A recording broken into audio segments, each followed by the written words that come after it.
Josep Borrell hausse le ton vis-à-vis du gouvernement israélien. Le chef de la diplomatie européenne a proposé de sanctionner les ministres israéliens responsables, selon lui, d'incitation à la haine et aux crimes de guerre contre les Palestiniens. Les sanctions proposées visent le ministre de la Sécurité nationale, Itamar Ben-Gvir, et le ministre des Finances, Bezalel Smotrich. Ces deux ministres appartiennent à l'aile ultranationaliste du gouvernement de Benyamin Netanyahou et leurs récentes actions ont suscité l'indignation de la communauté internationale.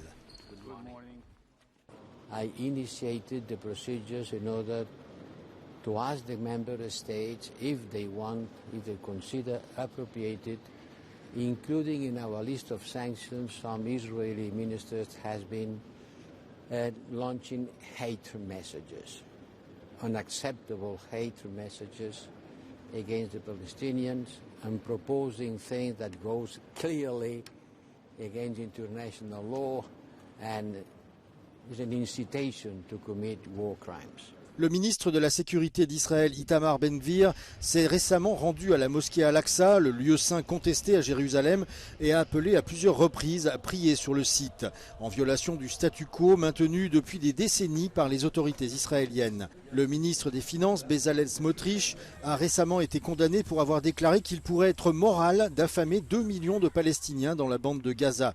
Il a également été critiqué pour avoir encouragé des projets de colonies illégales en Cisjordanie occupée. Il est toutefois peu probable que l'appel à sanctions de Josep Borrell reçoive le soutien nécessaire de toutes les capitales de l'UE. We will be supporting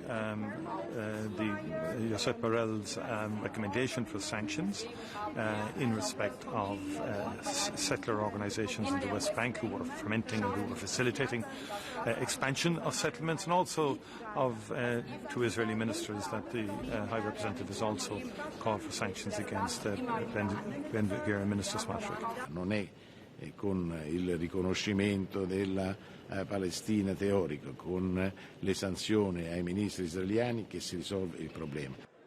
L'UE est depuis le déclenchement du conflit à Gaza en octobre dernier confrontée à de profondes divisions concernant la position à adopter, ce qui a souvent empêché de prendre des décisions rapides.